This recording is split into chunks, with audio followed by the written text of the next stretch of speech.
Man, you guys really can't get enough of this. Out of all the places I have done urban legends lists on, this Shanghai series has been one of the creepiest. So far we have covered everything from dragons living underground, to ghost lizards coming alive and attacking people, to people eating babies, and now we're going to bring you even more. Hello again, Most Amazing Top 10 family. I am your host, Chaydarena, and welcome back to Most Amazing Top 10. Today we will be counting down the top 10 Scary Shanghai Urban Legends Part 3. If you haven't seen Part 1 or 2, then you better go check that out right now and stick around until the end of this list, because I'm going to be answering some more questions from my Instagram inbox. If you want me to answer your question, you can hit me up through the gram, and without taking any longer, let's get into this list. Coming in at number 10, we have 1933 Old MILLFUN. It turns out that ghosts aren't the only ones who like to stick around after they've been wrongfully killed. Animals are jumping on the trend too. The building of 1933 Old MILLFUN used to be a massive slaughterhouse. Thousands of animals were killed in this place, and now it has left a lot of bad mojo in the building. It's not so much that people will see a ghostly cow walking through the halls of the building, but it's more like there is a terrible feeling as you walk through it. Some people report smelling blood or rotting meat, so if you're a vegan or afraid of ghosts, this shouldn't be the place you check out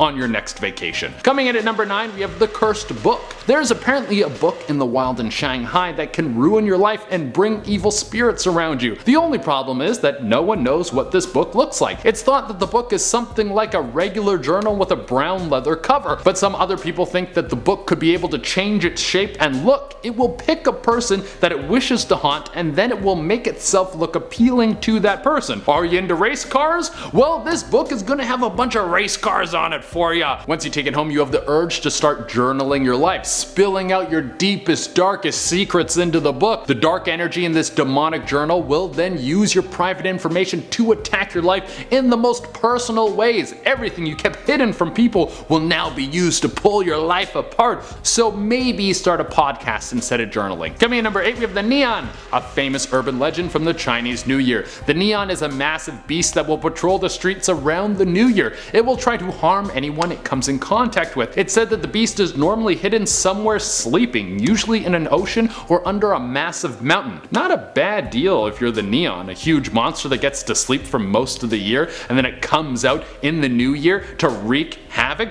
only to return back to the shadows once it's done its night of terror. On the Chinese New Year, people will write poems and post them on the outside and inside of their doors to keep the beast away. I mean, if I had to read amateur poetry to walk into someone's house, I would also avoid visiting them. Coming in at number 7, we have the Dragon Prince. From our last video, you know that there has been a culture in Shanghai of people who love dragons. I mean, apparently there's dragons that live under the ground, and they will stop you from doing any sort of construction unless you honor them. So it should be no surprise that there's something called the Dragon Prince. The Dragon Prince is supposed to be an ancient Chinese deity that has a lot of benefits. If you praise him as you are supposed to with gifts and a proper ceremony, then you will see your life showered with good fortune. See, I like this deal. You give a little and you get a little. That's how the exchange should happen. But if you're not as kind to this mysterious power, then he will give you bad luck. This will often come in waves of you getting ill and possibly losing most of your money. So better get familiar with the Dragon Prince, because he's going to screw your life up if you're not nice to him. Coming in at number 6, we have the Skin Thief. This isn't the most original urban legend, but there's a lot of layers to it, so you have to give it some credit for how deep it goes. The Skin Thief is kind of like a shapeshifter that has to murder someone to take their place. The way that the Skin Thief works is it will find a target, someone it thinks it can impersonate, and someone who it can easily get close to. Once it has chosen its victim,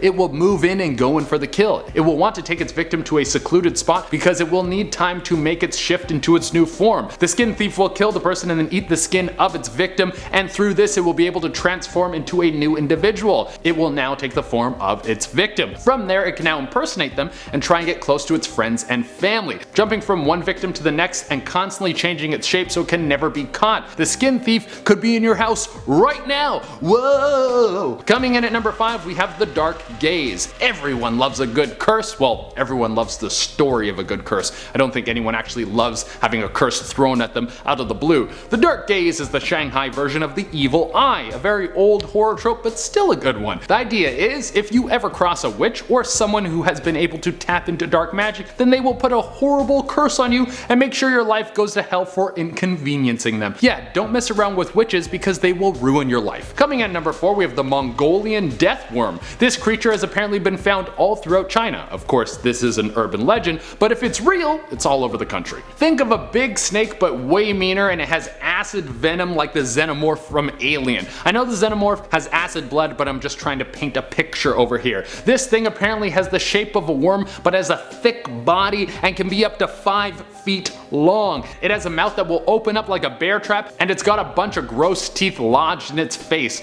On top of this acidic venom that is coursing through this creature's face can be launched out of its mouth at a high velocity. If it gets on your skin, be prepared to scream because this stuff will burn you down to the bone. Coming in at number 3, we have bone melting potion. This is one of the grossest things I have ever read. There's a rumor about people sneaking bone melting potion into soft drinks. Basically, if you drink this over the course of a few weeks, your bones will turn to jelly inside your body. There will be nothing you could do about this because the process takes so long that you wouldn't be able to remember where it came from. Basically, it would leave your body floppy like a jellyfish with your internal organs crushed by the weight of your own muscles. Maybe stick to water. Coming in at number 2, we have organ harvesters. We have all heard this story. A tourist is in a bar and then he meets a beautiful lady. She takes him back to her hotel. They have a few drinks. Then he wakes up in a tub of ice with a note on him that tells him he needs to go to the nearest hospital because they just took out one of his kidneys. Well, this legend has worked its way over to Shanghai. Apparently there is a massive black market for people buying and selling organs. Where do all these organs come from?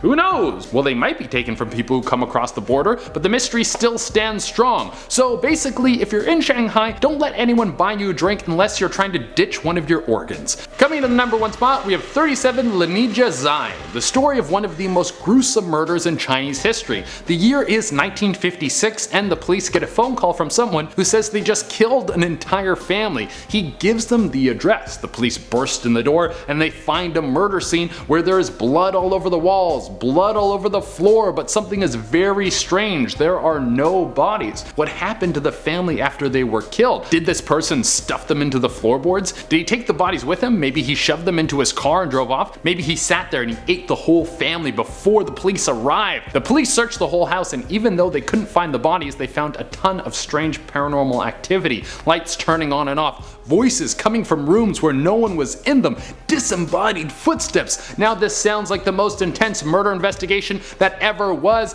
and it actually was all from a webcomic. That's right, the story's from a popular webcomic that became so publicized in Shanghai, people actually thought it was real. Alright everyone, that has been our list. Thank you all so much for tuning in. Now I'm gonna read out some questions from my Instagram inbox. Lunar Tint wrote in and asked, what's your most bizarre habit? Well, I get into a lot of weird health trends, so I'm constantly trying new things to improve my health. So I don't know if that itself is a weird habit, or if you would count the individual things I do as weird habits. Like I have a series of supplements I take every morning. I have a stretching regimen I do. I started doing something I call bathroom workouts, which is doing like a small 2-minute workout every time you go to the bathroom, so your body is more active throughout the day. It's a great thing to do if you work at a desk. Also, I fast every day. Our next question comes from Bailey16, who wrote in and asked, what time does an orange cross the rainbow? An orange seems like a morning fruit. It's been part of breakfast for such a long time, so the orange is probably going to be up early. I would say an orange wakes up around 6 a.m. Then it's a matter of whether or not it's got to take off its peel before it heads out to the rainbow. If it's got the peel on, I would say it gets to the rainbow around 8. If not, I would say it gets there around 7:30. Luca917 wrote in and asked,